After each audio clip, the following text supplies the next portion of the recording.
33 Drive, John Clark with you.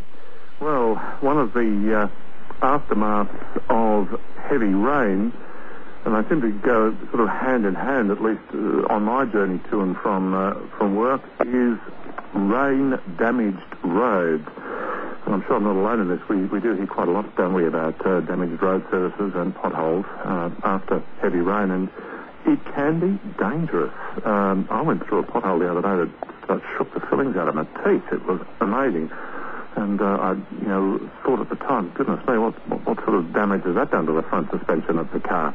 But not only damage, it can be quite dangerous. I mean, you could drop a wheel over a crumbling edge, then overcorrecting, turn the car perhaps into the path of oncoming traffic. Well, that's where the Sidewinder comes in, developed by a Central Coast company, and it avoids the need for large sections of the road surface to be dug up. So let's go straight to the source. Michael Sharpe, Joint Managing Director of Sharpe Bros, based on the Central Coast. Michael, good afternoon. G'day, John. It sounds like some sort of thing we'd have stuck onto an FA-18, doesn't it?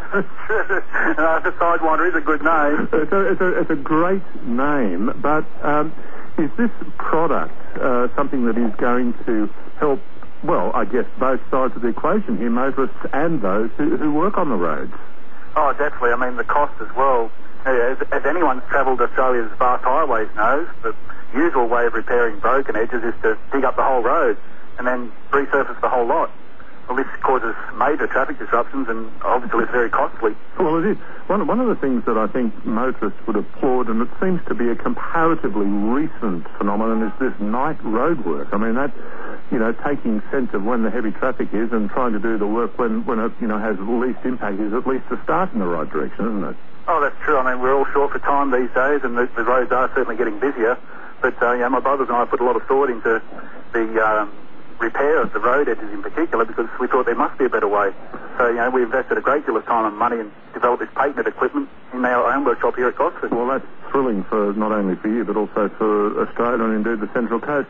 Michael, I guess you're dealing here with technology that, give or take, hasn't changed a great deal since Roman times, except, of course, you're working with bitumen and tar macadam and all that sort of stuff. But roads seem, well, to my very limited knowledge, to have been constructed and worked on pretty much the same way for quite a long time. Well, I think that's true, John. It's, little has changed in the construction methodology, I guess, but when it comes to the speed of repair, I think that's a big thing that we've been able to push with the Sidewinder technology. We had the launch of the technology last year, and it's been an instant success with the RTA and local councils all over the state. We also found that, talking with the Federal Office of Road Safety, that they've found when traffic lanes are widened by just 1 metre, the rate of head-on and run-off road crashes can fall by 20%. Well, that's a significant statistic, isn't it?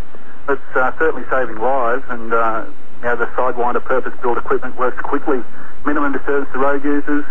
Roads can be repaired and widened on a daily basis without the extensive reconstruction and traffic delays. All right. I want to see how good you are at painting word pictures now, Michael. Just describe it and tell us, and remembering we're lay people, just how it actually works. Well, we've developed machinery for profiling the road edge, so we get a neat road edge instead of those broken drop-offs and potholes. Yeah. And then the Sidewinder comes along and pays material out to the side of the machine.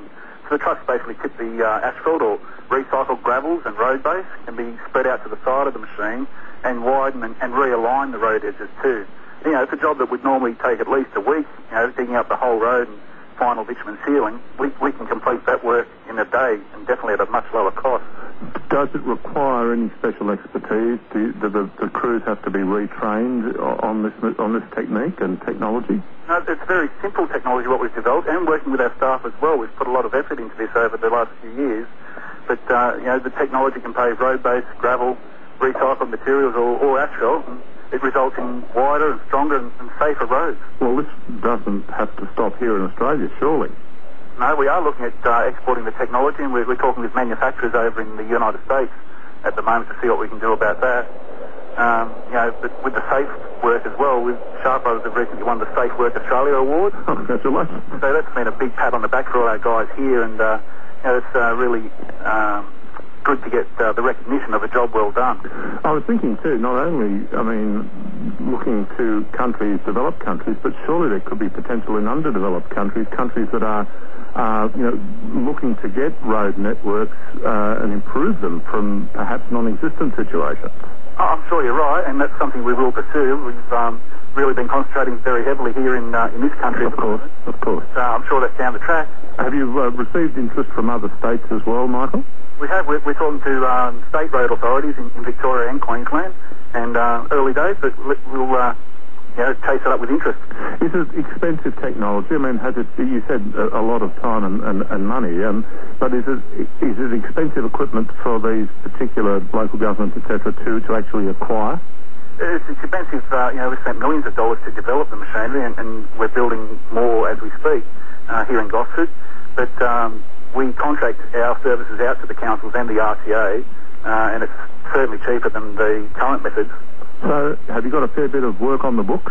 Yeah, we've been very busy, and we're booking work ahead as well. So it's making the roads wider, stronger, and safer. So for example, we've had heavy rain, and roads are in a pretty bad state. It literally can be fixed the next day, sort of thing.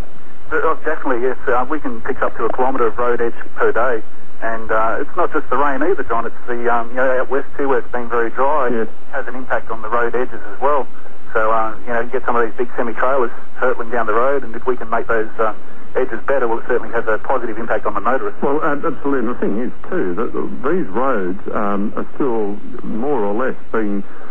we're putting far more traffic on roads, that have been around for quite some time, where the traffic loads could hardly be envisaged in, when they were put down. Oh, I'm sure that's the case. Who would have thought that we'd be in such a busy area as we are now? Well, I mean, you're on the Central Coast, and we know how busy that is, for heaven's sake.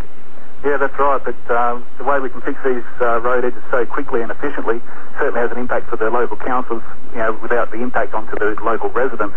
We're certainly getting good reports on the minimum of disturbance we have to cause. Is it a noisy procedure?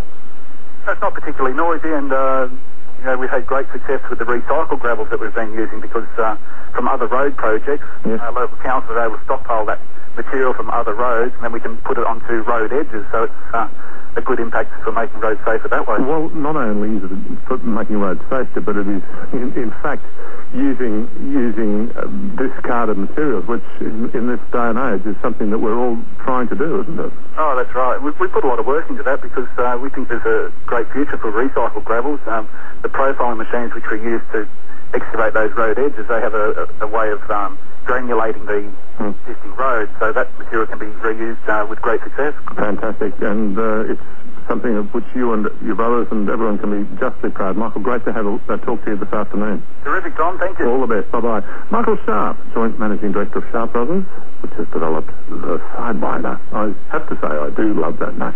19 past 3, 1233 Drive.